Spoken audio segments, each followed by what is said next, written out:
Hello everyone, welcome to this SQL tutorial. In this session, we will learn more about unique key constraints, which is a crucial concept for ensuring data integrity in a database.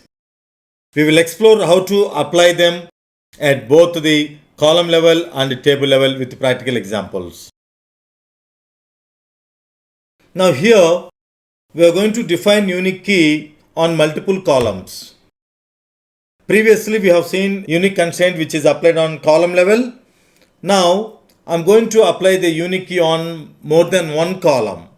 So at the time, I'm going to use table level constraint. Let's say here the syntax says that constraint followed by the constraint name, unique is the keyword of column names. So whatever the columns you want to specify the unique key, you need to mention all the column names. That may be either single column or multiple columns. In this example, I have a table with multiple columns, and here the constraint I'm going to add to the two columns at a time, like employee number and department number. So how I given constraint followed by the constraint name of the constraint. This name of the constraint is anything it is which is able to readable to name you can give you. Here for understanding I mentioned like UC for unique constraint underscore on which columns I am giving ENO DNO. That is for my identification purpose I have given. If you want you can give you any name followed by unique is the keyword of on which columns. Here I have two columns. One is employee number and department number. Two columns I mentioned the unique constraint. So let me try to run this. How I am going to create unique constraint. See, I'm going to create a table here, employee 2. Since already I have an employee table, that's why I'm giving number 2. Employee. So the column name is employee number int e name varchar of 20 and job varchar of 20, salary decimal of 10 comma 2, date of joining as a date and department number integer comma.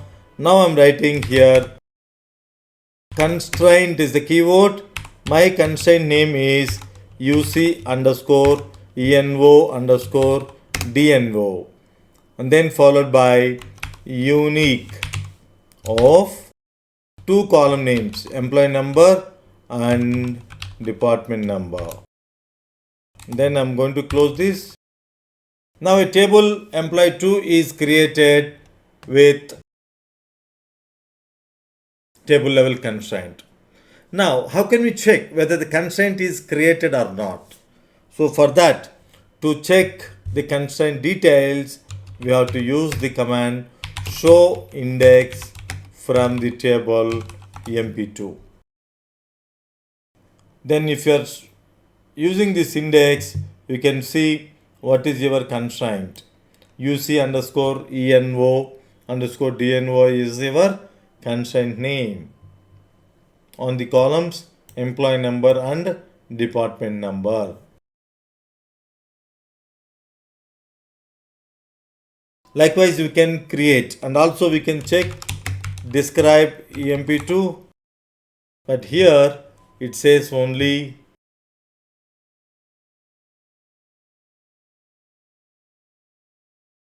the structure of the table.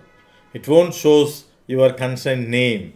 So that's the reason if you want to see the name of the constraint and other details, we can use show index from employee 2.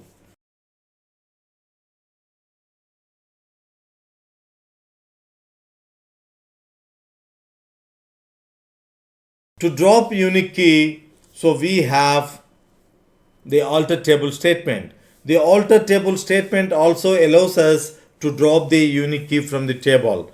This is the syntax. If you want to drop the unique key, we can use first we need to see the index from the employee 2 and then whatever the unique name you have given the constraint name, with that constraint name you need to delete it. How can we delete? Alter table followed by the table name, drop index, the index name. So to identify this index name, we are using this command show index from emp2. Now let's see how to drop the index from the table. After deleting, you can again check it whether the index is constraint is deleted or not. Let me try to run this. Now I already shown you this is our constraint. Now how can I drop the constraint? By using the command alter table name followed by drop index. What is your index name? That is a constraint name uc underscore eno underscore dno. That is my constraint. Record is deleted and constraint is deleted. Again, how can we check whether it is deleted or not? I'm using show index from emp2. So empty set. So there is no index. So index is deleted. Again, how can we add it? Once the table is ready with there is no constraint, can we add the constraint one after table is ready? So only the constraint is deleted but not table. See, the table structure is same, but only the unique constraint is deleted. Now, how can I add a constraint to the existed table? Let's see here. How can I add? So this is another syntax. Alter table followed by the table name. Add constraint followed by constraint name. What is the name of the constraint you want? Unique of column list. In this example, alter table, my table name is emp2. Add constraint name, unique of employee number comma department number. That means previously we have given the constraint at the time of table creation. Assume that there are the situations table is already created but the constraint is not added. At the time we can add the constraint after creation of the table also by using alter table, this command. Let's see how can we do this. Now I'm going to add the constraint. What is my command? Alter table name is emp2. You can use the lowercase also. I'm just giving you for understanding of the commands. Okay, add constraint. My constraint name is uc underscore eno underscore dno. My constraint name is unique. On which column I want to apply? Employee number and department number.